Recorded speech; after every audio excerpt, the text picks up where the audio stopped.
కేంద్రంలోని మతోన్మాద బీజేపీ ప్రభుత్వం దేశ ప్రజల్ని కించపరిచే విధంగా రాజ్యాంగ నిర్మాత డాక్టర్ బిఆర్ అంబేద్కర్ గారిని అవమానపరిచే విధంగా పార్లమెంటులో ఈ దేశానికి హోంమంత్రిగా ఉన్న అమిత్ షా వ్యవహరించిన తీరు చాలా బాధాకరమని, ఆయన వెంటనే రాజీనామా చేయాలని చెప్పి దేశవ్యాప్తంగా వామపక్షాలు ఈ నెల 30వ తేదీన దేశవ్యాప్తంగా ఆందోళన కార్యక్రమాలు పిలుపునిచ్చినారు. అందులో భాగంగానే చిత్తూరు జిల్లాలో కూడా కలెక్టరేట్ వద్ద వామపక్షాల ఆధ్వర్యంలో నిరసన కార్యక్రమం చేపడుతున్నాం. అంబేద్కర్ని అవమానించడమే కాదు, బీజేపీ అధికారంలోకి వచ్చినప్పటి నుంచి ఈ దేశానికి దశ దిశ నిర్దేశించిన రాజ్యాంగాన్ని పూర్తిగా రద్దు చేసి మనుధర్మ శాస్త్రాన్ని తీసుకురావడానికి ఈ మతోన్మాద బీజేపీ చాలా వేగంగా పావులు కదుపుతా ఉంది.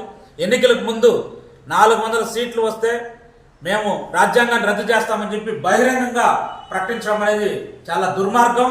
అందువల్ల ఈ మతోన్మాద బీజేపీ విధానాలని ఎండగడుతూ వామపక్షాల ఆధ్వర్యంలో ఈ కార్యక్రమాన్ని నిర్వహిస్తున్నాం. అందువల్ల ఇక్కడ చిత్తూరు జిల్లాలో కూడా సిపిఐ, సిపిఎం, సిపిఐఎంఎల్ ఈ వామపక్ష పార్టీలు రేపు 30వ తేదీన జరిగే కార్యక్రమంలో ప్రజలందరూ కూడా భాగస్వాములై ఈ మతోన్మాద బీజేపీ విధానాలకి ఎండగడుతూ, అదేవిధంగా ఈ రాజ్యాంగాన్ని కాపాడుకోవడానికి, అదేవిధంగా డాక్టర్ బిఆర్ అంబేద్కర్ గారు ఏదైతే మన దేశానికి ఒక దశ దిశ నిర్దేశించారో దాన్ని కాపాడుకోవడానికి అందరూ ఐక్యం కావాలని చెప్పి వామపక్షాలు పిలుపునిస్తున్నాయి.